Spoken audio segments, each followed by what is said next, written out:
Boa noite a todos. É um teste só. Estamos testando aqui as condições para a transmissão de uma mensagem para os irmãos da igreja. Em mais ou menos 6 minutos estaremos dando início a esta transmissão, desejando já a todos uma boa noite, que Deus abençoe aos irmãos e possamos enfrentar esta situação com alegria, com fé, com esperança, sabendo que Deus está no controle de todas as coisas. Então, logo estaremos juntos aqui adorando a Deus, mas agora é necessário apenas este veículo, que Deus possa abençoar a todos nós. Nos encontramos em breve. Deus nos abençoe.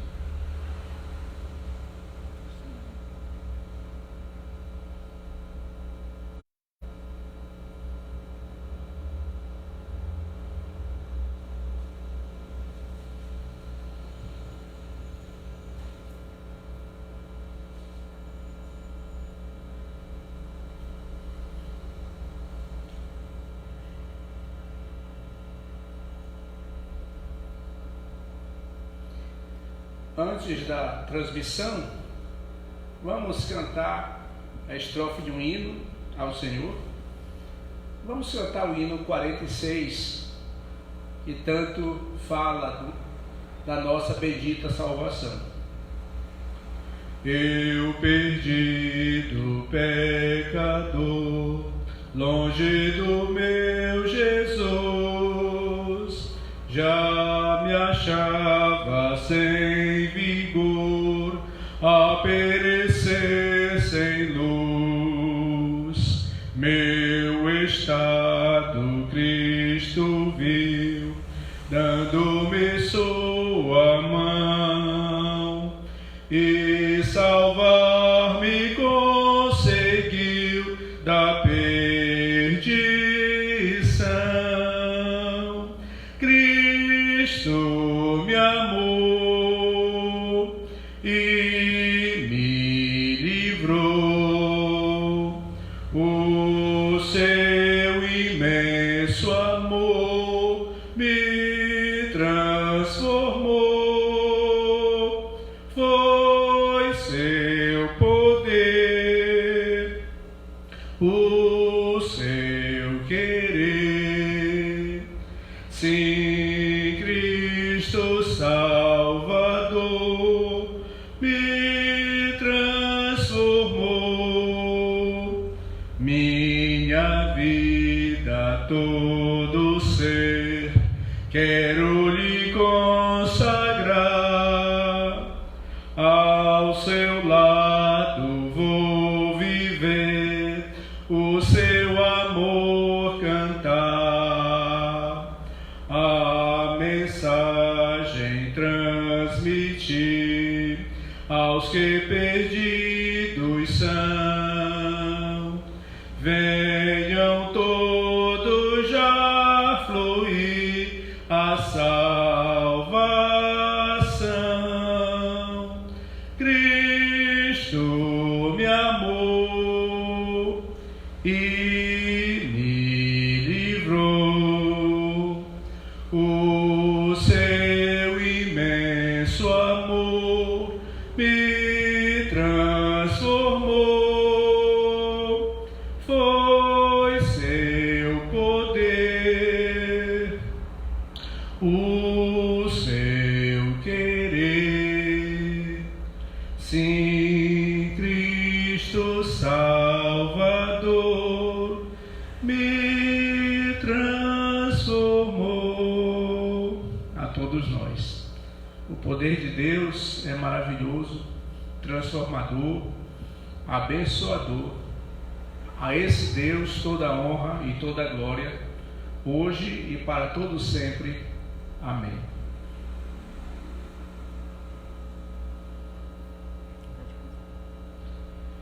Então nós queremos mais uma vez saudar a todos os irmãos, amigos que possam estar nos assistindo, rogando ao Senhor que abençoe a todos nós.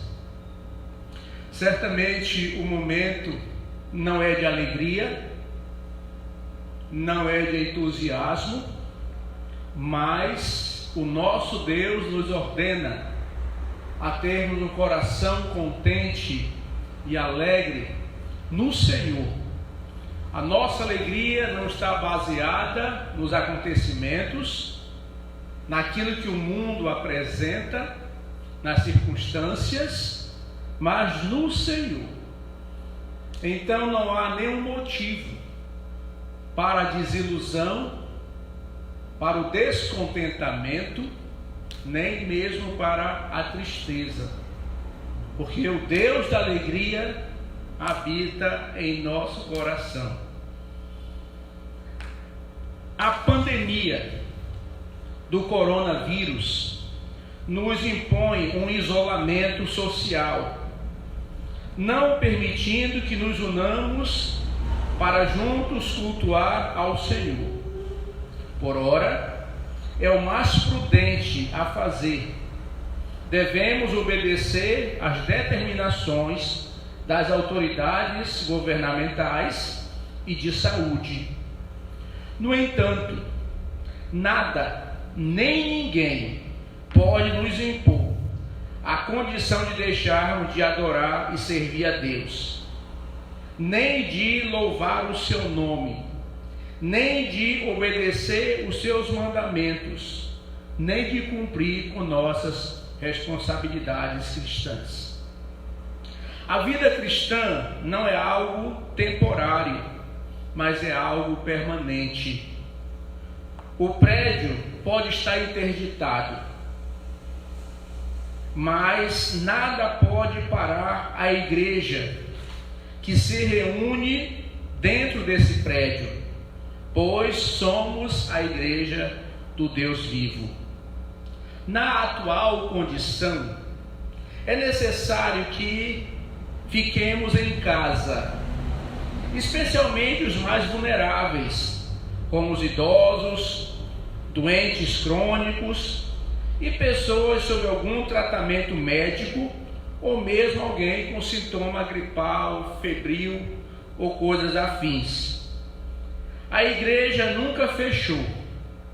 Estaremos sempre juntos. A partir desta data e até o momento que Deus determinar, estaremos transmitindo mensagens online e diárias. Estaremos em áreas abertas do templo para receber os irmãos, para orar, aconselhar diariamente. O medo não pode ser maior que a coragem. É momento de expressar nossa teologia, nosso conhecimento, a nossa crença num Deus que tudo pode, porque Ele é Deus. É momento de expressar a nossa fé, a nossa confiança, a nossa fidelidade. A Bíblia diz: ser fiel até a morte, e o Senhor dará a você a coroa da vida. Que Deus nos abençoe. Vamos então meditar na palavra de Deus. Quero convidá-los para 2 Reis, capítulo 6, do verso 24 em diante. Antes de lermos o texto, dizer quão difícil é olhar para um templo vazio. Mas posso imaginar e ver cada um de vocês em seus lugares apropriados. É estranho, é triste, é uma experiência que eu nunca pensei viver na minha vida. Pregar aqui para uma pessoa que está gravando a nossa mensagem. É esquisito, é estranho, é irreal mesmo. O silêncio toma conta do ambiente, a rua está deserta, não há crianças correndo, crianças chorando, pessoas saindo para ir ao banheiro, Sabe, o ambiente até certo ponto é perfeito. É perfeito no sentido que tudo se volta a atenção para Deus. Espero que possamos viver essa experiência de reverência total, absoluta, quando nos juntarmos novamente em breve tempo. Tudo vai passar, tudo passa. Essa situação também passa. Só não deve passar a nossa alegria, a alegria de quem é salvo, de quem é escolhido, de quem é eleito, de quem tem a certeza absoluta que todas as coisas cooperam para o bem daqueles que amam a Deus, para aqueles que são chamados segundo o seu propósito. Então queremos expressar a nossa alegria em poder lançar essa mensagem de confiança, na certeza que Deus está no controle de todas as coisas. Segundo Reis, capítulo 6, verso 24, nos diz a palavra de Deus: depois disto, ajuntou Ben-Hadad, rei da Síria, todo o seu exército, subiu e sitiou Samaria. Houve grande fome em Samaria. Eis que a sitiaram a ponto de se vender a cabeça de um jumento por 80 siclos de prata e um pouco de esterco de pombas por 5 siclos de prata. Passando o rei de Israel pelo muro, gritou-lhe uma mulher: acode-me, ó rei, meu senhor. Ele lhe disse: se o Senhor não te acode, de onde te acudirei eu? Da eira ou do lagar? Perguntou-lhe o rei: que tens? Respondeu-lhe: esta mulher me disse: dá-me teu filho para que hoje o comamos e amanhã comeremos o meu. Cozemos, pois, o meu filho e o comemos. Mas dizendo-lhe eu ao outro dia: dá-me teu filho para que o comamos, ela o escondeu. Tendo o rei ouvido as palavras da mulher, rasgou as suas vestes. Quando passava pelo muro, o povo olhou e viu que trazia pano de saco por dentro, sobre a pele.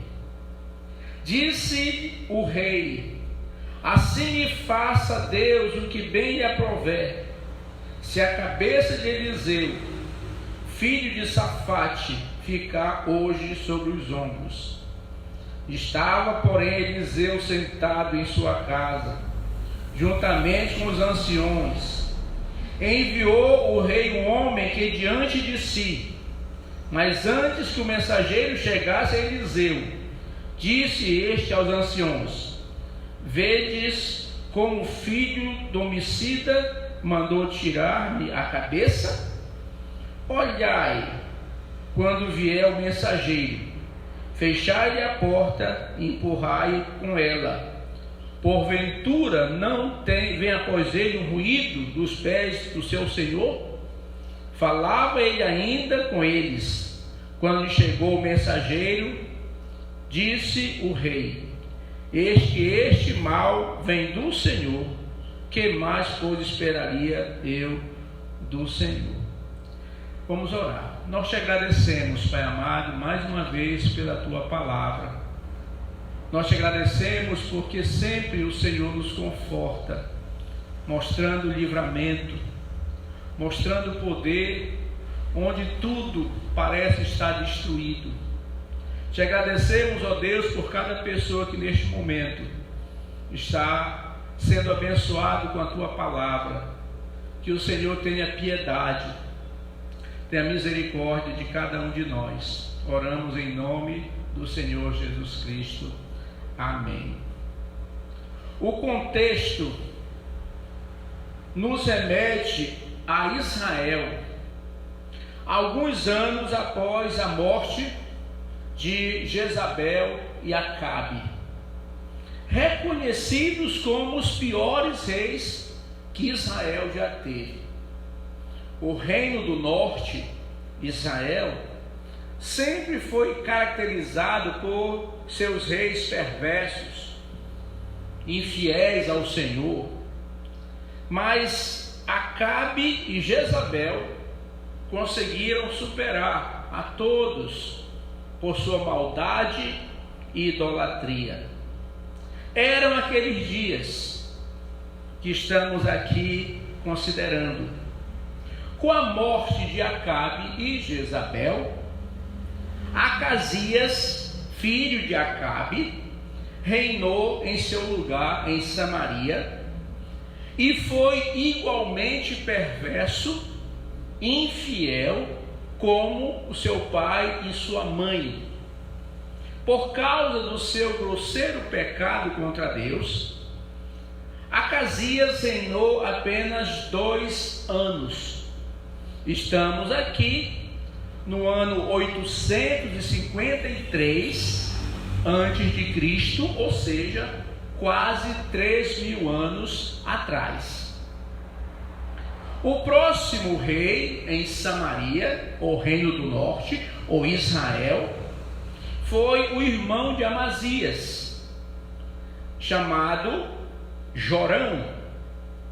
Jorão foi um pouco melhor que seu irmão, um pouco melhor que seus pais. No entanto, continuou infiel a Deus como os seus antepassados. Nesse contexto aqui é que encontramos a passagem aqui citada, quando Jorão já era rei de Israel e reinou em Israel por 12 anos. Queremos então considerar o texto para ver os acontecimentos daqueles momentos lá. Diz que o rei da Síria, chamado Ben-Hadad, sitiou a capital do Reino do Norte, sitiou Israel. E nós vemos aqui, portanto, que esse rei Ben-Hadad veio a Israel para a destruir. Cercou Samaria, e esse cerco, segundo os estudiosos, durou 4 anos, de sorte que ninguém podia sair, nem ninguém podia entrar em Samaria. O resultado foi que a fome prevaleceu grandemente em todo Israel. E a fome era tão intensa, tão cruel, que 3 acontecimentos nos mostram quão grave era a situação daquele povo. Uma cabeça de jumento, um animal imundo, que normalmente o judeu não comeria, era vendida. E a quantia traduzida para os nossos dias equivaleria hoje comprar uma cabeça de jumento por R$ 2.375. É exatamente isso. A pessoa ia no mercado dentro de Israel e, se conseguisse comprar uma cabeça de jumento, deveria pagar por ela R$ 2.375. Mas havia uma segunda opção de alimento. Podia-se comprar esterco de pombos, que poderia se referir a uma semente semelhante ao esterco do pombo, pequena, sem nutrição alguma, mas podia alimentar, ou aqui refere-se ao esterco mesmo propriamente dito, que era colhido dentro das cidades, era vendido. Meio litro de esterco de pombo era vendido por R$130. Esta era a situação. A pessoa, para comer o esterco do pombo, teria que desembolsar R$130. E se quisesse comer uma cabeça de jumento, teria que ter R$2.375 para comprar. Talvez apenas o rei se alimentasse da cabeça do jumento. Mas como uma nação tão poderosa, como o povo chamado povo de Deus, chegou numa situação de tanta miséria? Creio que na história nenhuma nação chegou nesta condição. E a resposta é clara: o pecado que veio acompanhando a família real desde o início, culminando com Jorão, filho de Acabe e Jezabel. Para complementar a situação, duas mulheres dentro da cidade combinam o canibalismo. Note que todas as situações são extremamente ofensivas ao judeu. Um judeu jamais comeria cabeça de um jumento, nem um filé do jumento.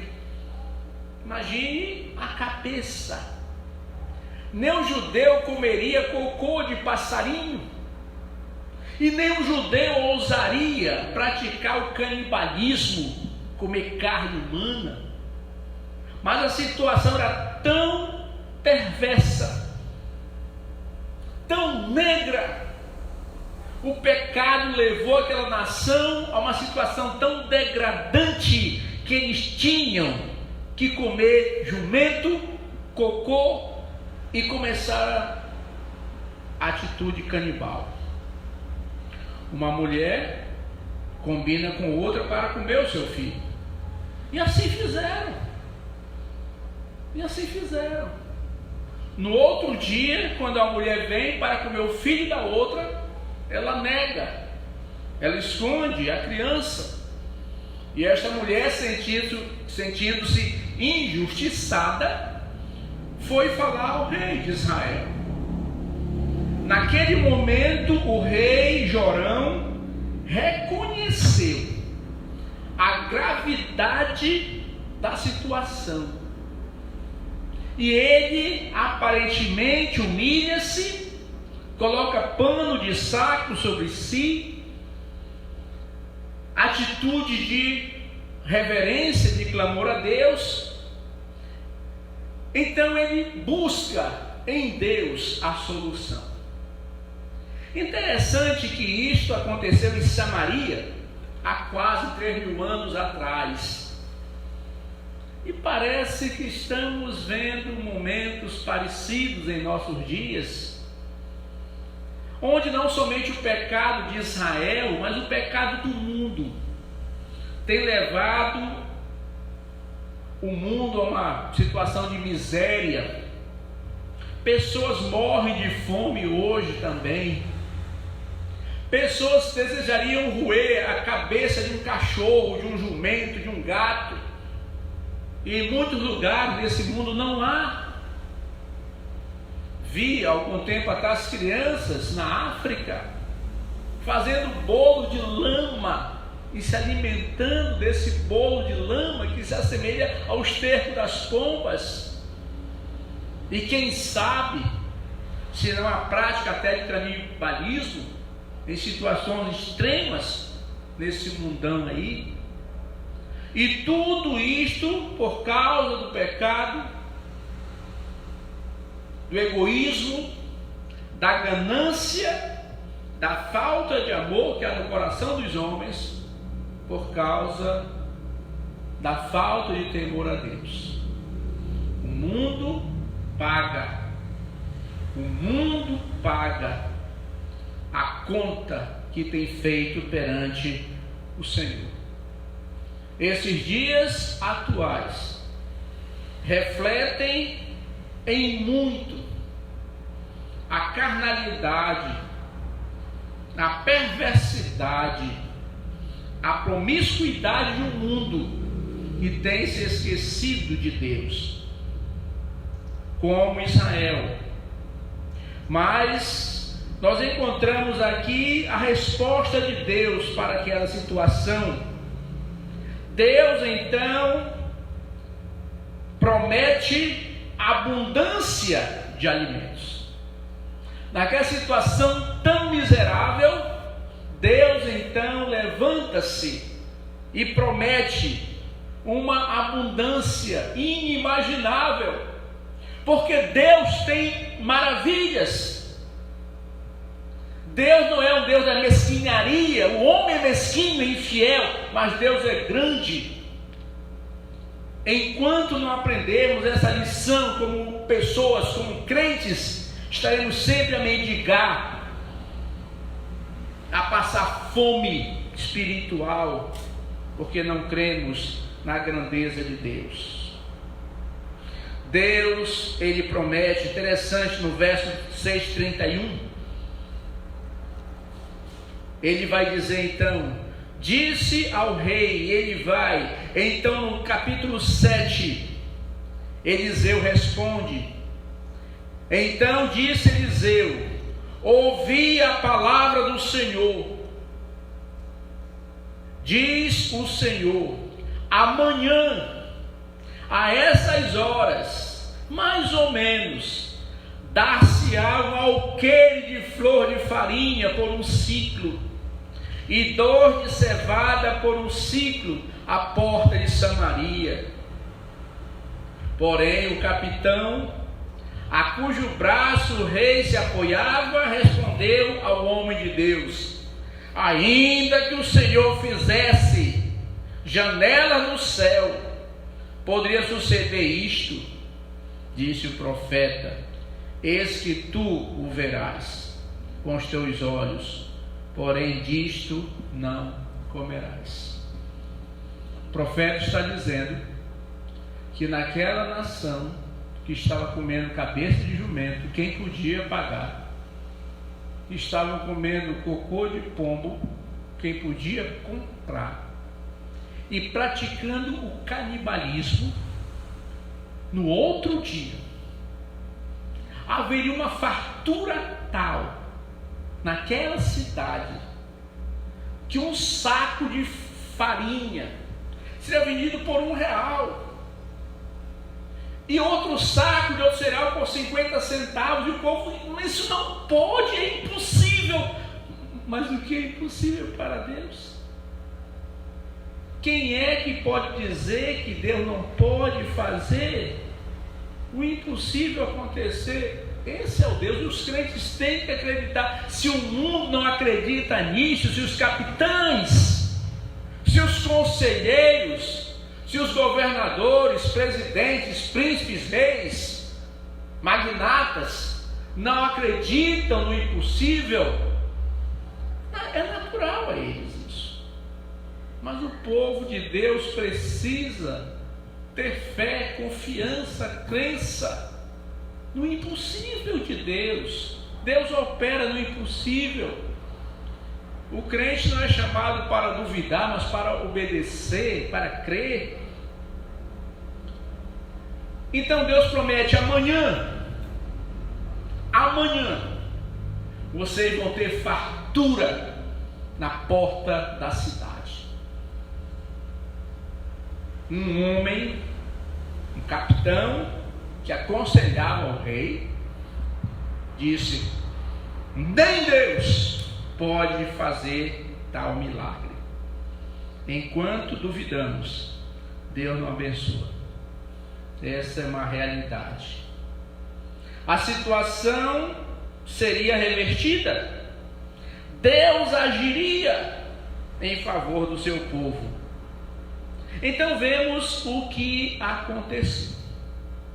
No capítulo 7, no verso seguinte, nós encontramos então no verso 3: 4 homens leprosos estavam à entrada da porta, os quais disseram uns para os outros: para que estaremos nós aqui sentados até morrer?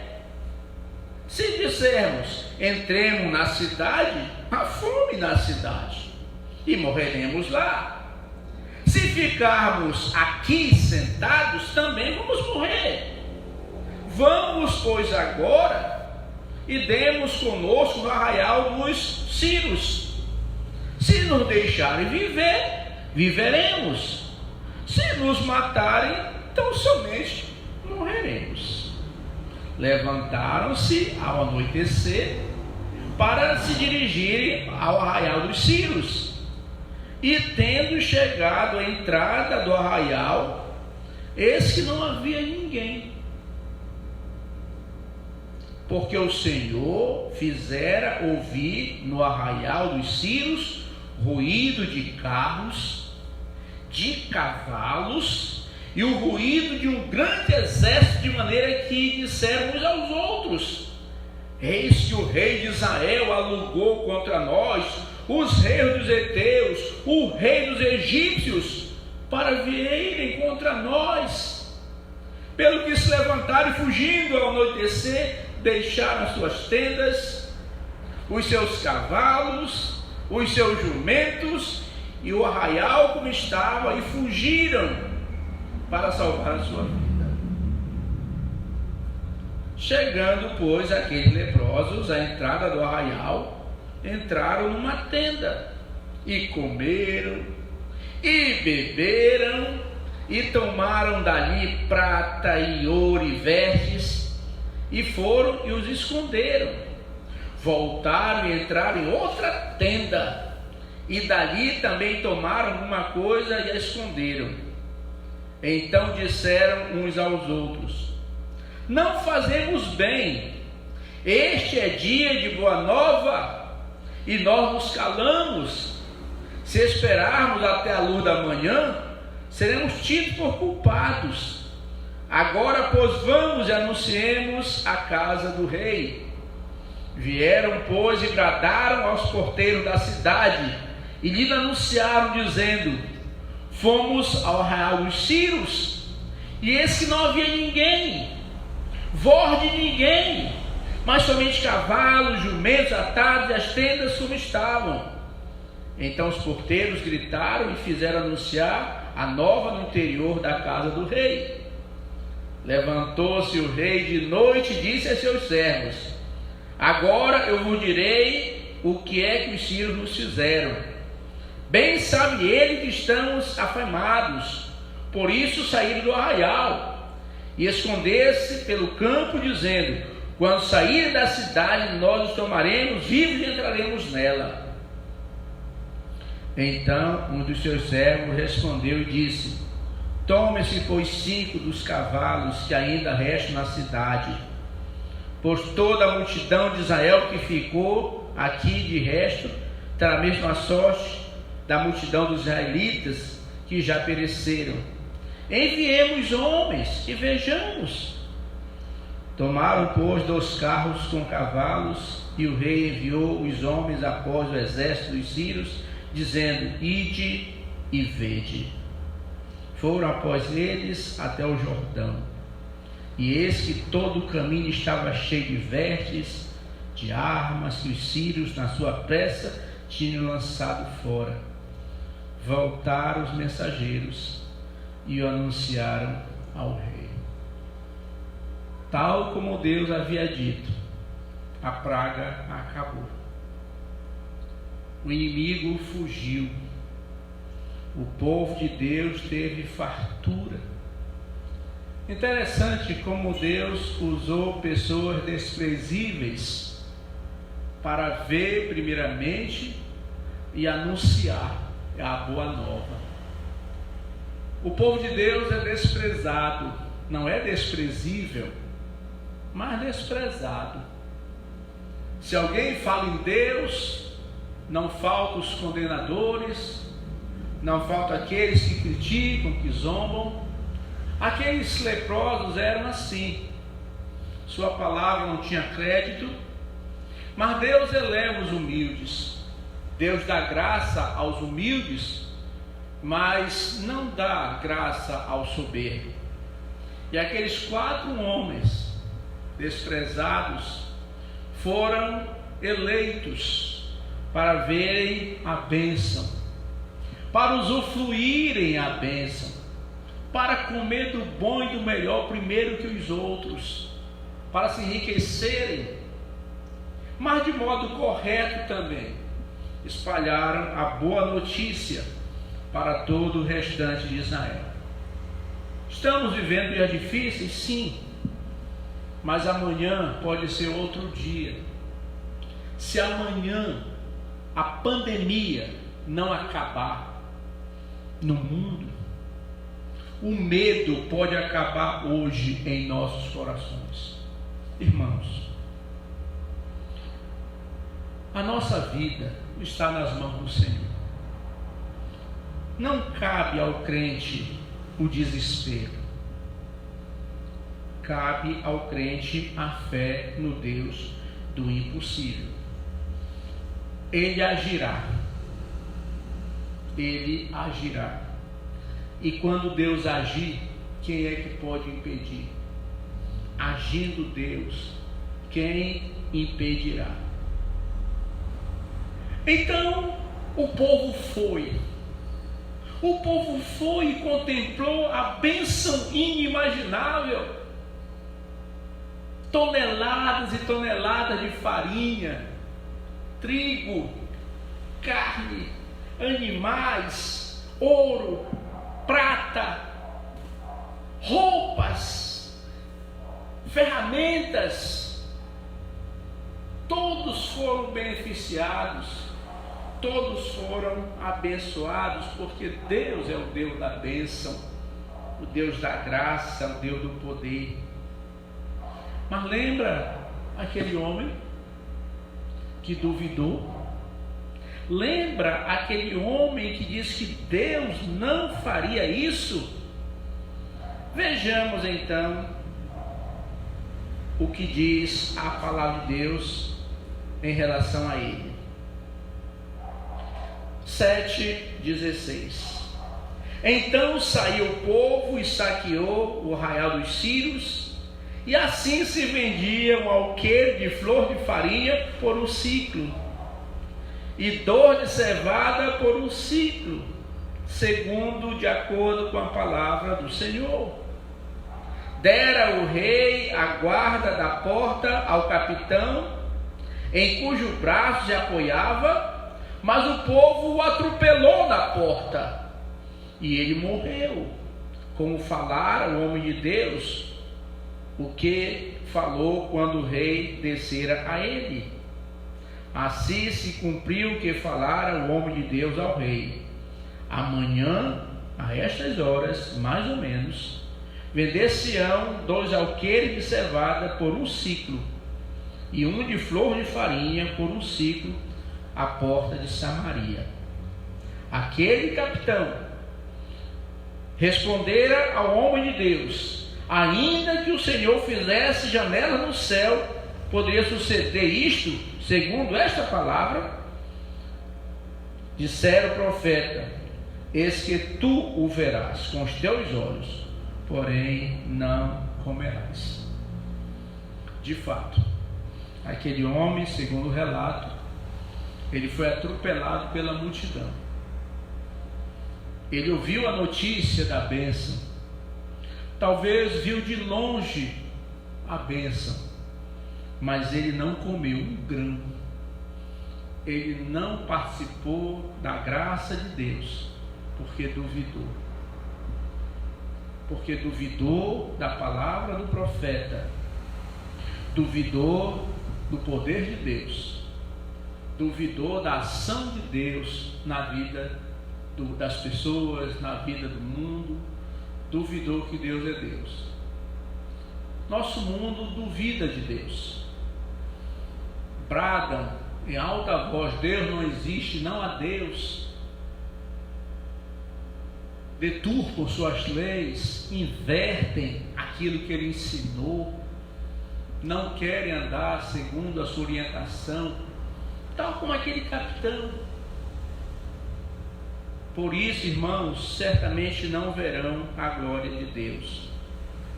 Cabe ao povo do Senhor, a nós, igreja, a nós, povo de Deus, manter firme a nossa fé, a nossa confiança. Tudo que é mal passará. Lembremos o que diz a palavra de Deus: eu estou convosco todos os dias. Deus está conosco na alegria? Sim, certamente. Mas Deus está nesse momento também. E se Ele está conosco, o medo não tem lugar em nosso coração, nem o desespero. Mantenhamos a nossa vida firmada no Senhor. Que Deus possa abençoar a cada um que está ouvindo essa mensagem e que possa trazer ao teu coração a certeza e a esperança. Irmãos, logo estaremos juntos. Mas a nossa união não se desfez, porque estamos unidos no Senhor. Nós somos a família de Deus. E os membros podem estar distanciados, mas o sangue, mas a filiação a Deus nos mantém unidos para sempre. Se alguém tem um pedido de oração a fazer, faça no final. Neste momento nós vamos receber e mencionar alguns e no final orar por suas vidas. Temos recebido aqui alguns pedidos de oração e vamos então comunicar e orar posteriormente. Verliene, ela pede oração pela Mariana. O Eide, ele pede oração pela Vitória. Ela está com febre e desde antes de ontem ela não come nada. A Maiara pede oração, pede que Deus conserve a saúde da sua mãe e da sua avó. Regiane pede oração por esse momento que estamos passando e que Deus possa nos proteger e que a gente possa voltar às nossas atividades normais. O irmão Adriano pede oração por todos que continuam saindo para trabalhar todos os dias. O Ageu pede que conserve o emprego de todos e a saúde dos idosos. O Zé Filho pede oração pela família dele e pelo povo de Deus. A irmã Arisa faz o mesmo pedido, pede que Deus tenha misericórdia de todos nós, pela família dela, pela família do pastor. E o Raimundo Landim pede oração pela sua vida espiritual. Nós vamos orar e dizer aos irmãos que amanhã, a esta hora, aliás, 6 da tarde, estaremos mais uma vez, a partir daqui, transmitindo a mensagem da palavra de Deus.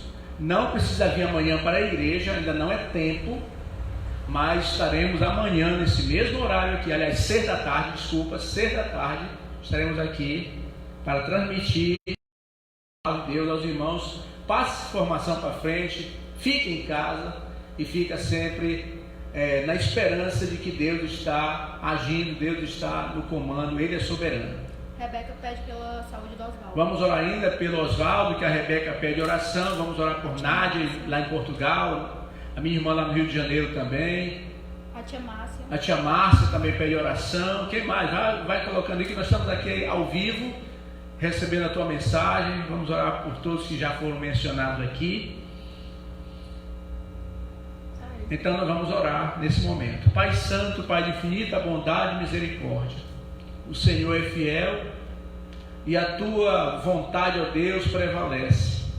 Todos que pediram oração, ó Deus, o fizeram porque acreditam em Ti, porque acreditam no Deus do milagre, no Deus do impossível, no Deus transformador.